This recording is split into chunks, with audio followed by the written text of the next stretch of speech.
Film की शुरुआत में हम शार्लेट नाम की औरत को देखते हैं जो कि एक फ्लैट देखने के लिए आई हुई थी।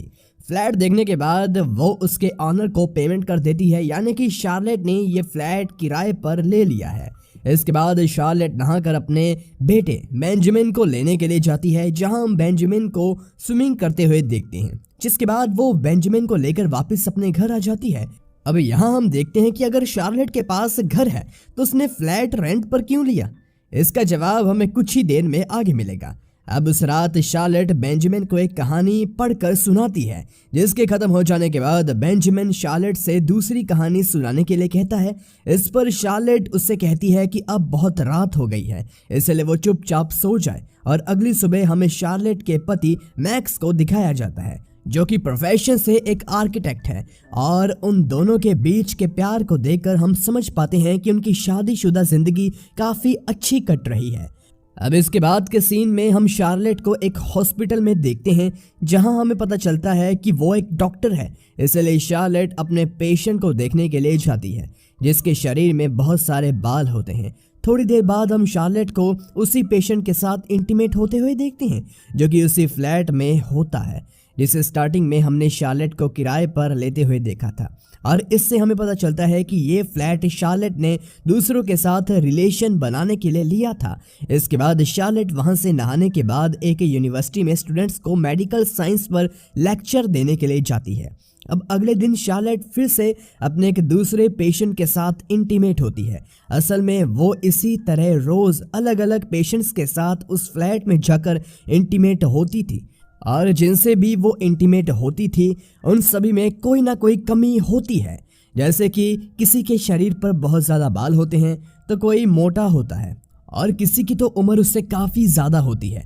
लेकिन इसके साथ शार्लेट अपने पति मैक्स के साथ भी रेगुलरली इंटीमेट होती है, जो कि उसे बहुत प्यार भी करता है। अब अगले दिन वो एक बूढ़े आदमी के साथ इंटीमेट होती है, जो कि ठीक से सांस भी नहीं ले पा रहा था। लेकिन इस चक्कर में शार्लेट बेंजामिन के पेरेंट्स टीचर मीटिंग के बारे में भूल जाती है, और वो वहां पर थोड़ा लेट पहुंचती है, जहां वो देखती है कि मैक्स वहां पहले से ही मौजूद था। जिसके बाद शाम को वो शार्लेट से पूछता है कि क्या सब कुछ ठीक है। तो शार्लेट उसे कहती है हाँ, सब कुछ सही है, उसे कोई दिक्कत नहीं है। अब अगले दिन शार्लेट मैक्स को पिकअप करने उसकी कंस्ट्रक्शन साइट पर जाती है, जहां एक बिल्डिंग का काम चल रहा होता है। तो मैक्स शार्लेट से कुछ देर वहीं रुकने के लिए कहता है, क्योंकि अभी उसका काम खत्म नहीं हुआ था। इसलिए शार्लेट अब उस बिल्डिंग के अंदर जाकर ऐसे इधर उधर घूमने लगती है।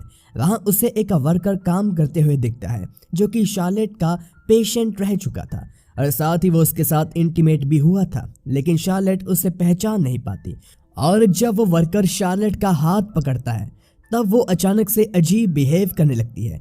वो वर्कर उससे शांत कराने की कोशिश करता, मगर उल्टा शार्लेट उसके फेस को जोर से पंच करती, और फिर दोबारा से उसे एक दूसरा पंच करने के बाद ना जाने उसे क्या होता, वो वहीं बेहोश हो जाती।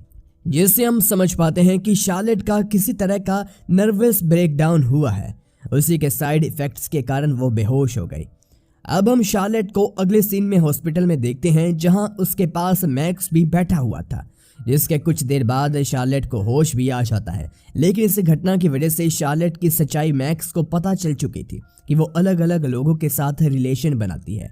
और अब इसी तरह कुछ और दिन बीत जाते हैं, जिसके बाद अपने रिश्तों को सुधारने के लिए शार्लेट एक थेरेपिस्ट के पास जाने लगती है, जहां वो थेरेपिस्ट से सब कुछ बताती है और कहती है कि अब उसके और मैक्स के बीच का रिश्ता पहले जैसा नहीं रहा।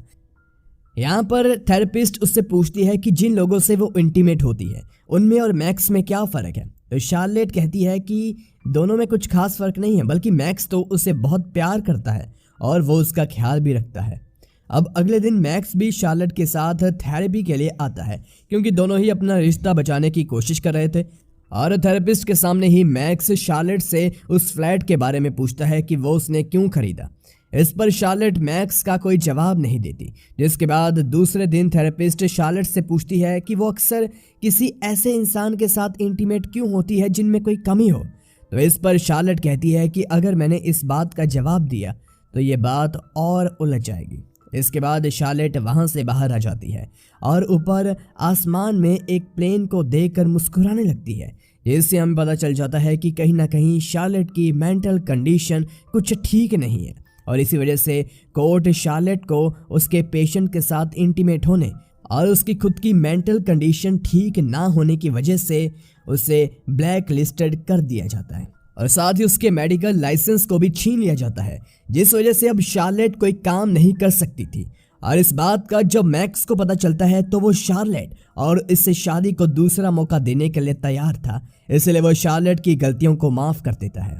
इसके बाद हमें 2 साल बाद का समय दिखाया जाता है, जहां हम शार्लेट को मैक्स के साथ इंडिया में देखते हैं और अब उनके 2 जुड़वा बच्चे भी हो चुके थे।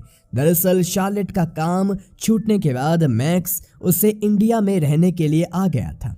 तो हम देखते हैं कि अब शार्लेट भी अपनी कंडीशन से धीरे धीरे रिकवर कर रही होती है, मगर एक दिन शार्लेट मैक्स की वर्किंग साइट पर जाती है, जहां मैक्स से शार्लेट को किसी वर्कर से बात करते हुए देख लेता है और ये देखकर उसे फिर से शार्लेट पर शक होने लगता है कि कहीं ना कहीं शार्लेट ने वही सब शुरू तो नहीं कर दिया, लेकिन वो इस बारे में शार्लेट से कुछ नहीं कहता।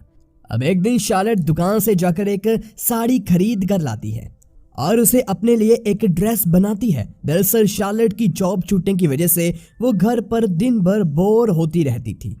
अब कुछ दिन बाद शार्लेट दोबारा से उसी बिल्डिंग में जाती है जहां पर मैक्स का काम चल रहा था। वहां पहुंचकर वो देखती है कि अब वहां का काम पूरी तरह खत्म हो चुका है और यहाँ मैक्स या बाकी वर्कर में कोई भी नहीं है, सिर्फ एक वॉचमैन को छोड़कर, जो कि शार्लेट को बताता है कि यहाँ का काम पूरी तरह से खत्म हो चुका है, इसलिए यहाँ कोई नहीं है। जिस पर शार्लेट वॉचमैन से बिल्डिंग के अंदर जाने की इजाजत मांगती है और वॉचमैन भी उसे जाने देता है। अंदर पहुंचकर शार्लेट इधर उधर घूमते हुए बिल्डिंग की छत पर पहुंच जाती है, जहां उसे काफी अच्छा लगता है। वहां अचानक से मैक्स घर आ जाता है और शार्लेट को घर में ना पाकर वो घर की मेड शांति से शार्लेट के बारे में पूछता है, जो कि उसे बताती है कि शार्लेट कहीं बाहर गई है और वो हर रोज इसी समय बाहर जाती है। इस बात को सुनते ही मैक्स का शार्लेट के प्रति शक और भी ज्यादा गहरा हो जाता है और इससे मैक्स काफी परेशान हो जाता है। जिसके बाद जब रात के समय वो और शार्लेट इंटीमेट हो रहे होते हैं, तब ना जाने क्यों शार्लेट अपनी आंखें बंद कर लेती है, जो देखकर मैक्स को गुस्सा आ जाता है और वो बौखला कर वहां से बाहर चला जाता है। इसके बाद अब अगले दिन जब शार्लेट घर से निकलती है तो मैक्स चुपके से उसका पीछा करता है, जिसके बाद शार्लेट फिर से उसी बिल्डिंग के अंदर चली जाती है, जिसके पीछे मैक्स भी अंदर जाता है और इस तरह वो छत पर पहुंचता है, जहां पर वो शार्लेट को एक कोने में चुपचाप बैठे हुए देखता है, जिससे मैक्स को खुद से नफरत होती है और वह वहां से चुपचाप चला जाता है। दरअसल मैक्स ने शार्लेट को गलत समझा था, इसलिए वो उस रात सो नहीं पाता। अब अगले दिन शार्लेट और मैक्स अपने बच्चों के साथ अच्छा समय बिताते हैं, जिसके बाद मैक्स शार्लेट के साथ ही वो रात बिताता है, जहां शार्लेट मैक्स से कहती है कि वो इस वक्त यहाँ उसके साथ है, तो बस यही उसके लिए काफ़ी है, बाकी उससे मैक्स से और कुछ नहीं चाहिए। अब मूवी के आखिरी सीन में हम शार्लेट को मैक्स के साथ ट्रैवल करते हुए देखते हैं, यानी अब उनका रिश्ता कुछ हद तक पहले की तरह मजबूत हो रहा था, मगर शायद मैक्स शार्लेट पर कभी भी ट्रस्ट नहीं कर पाएगा, जो बात शार्लेट को भी पता है। गाइस, इस फिल्म में डायरेक्टर क्या बताना चाहता है, यह आपके लिए एक सवाल है, नीचे कमेंट में ज़रूर बताना। और जहां तक हमें लगता है कि शार्लेट कहीं ना कहीं मेंटली डिस्टर्ब होने के कारण ये अजीब और रैंडम हरकतें करती थी, जिसकी वजह से उसने अलग अलग अजीब लोगों के साथ इंटीमेट होना शुरू कर दिया, जिसका मैक्स को पता चलने के बाद वो अब अपनी वाइफ पर कभी भी भरोसा नहीं कर पाएगा, जो बात शार्लेट को कहीं ना कहीं अंदर से खाई जा रही थी। इसलिए शार्लेट घर से निकलकर उस बिल्डिंग की छत पर जाकर खुद को खुले आसमान के नीचे आज़ाद महसूस करती थी, जो कि उसकी रैंडम हरकतों में ही शामिल था। और मैक्स कहीं ना कहीं एक अच्छा आदमी था, जिसने शार्लेट को छोड़ने की जगह उसका साथ निभाने का रास्ता चुना। और इस फिल्म के टाइटल से ये भी बात पता चलती है कि शार्लेट की ये सब हरकतें एकदम रैंडम थी, क्योंकि साइंस के अनुसार किसी भी लिक्विड में मौजूद एटम्स के रैंडम मूवमेंट को ही ब्राउनियन मोशन कहा जाता है, और इसलिए इस फिल्म का नाम ब्राउनियन मूवमेंट है। और गाइस, वीडियो पसंद आई हो तो हमारे चैनल को ज़रूर सब्सक्राइब कीजिए ऐसी वीडियोस के लिए। धन्यवाद।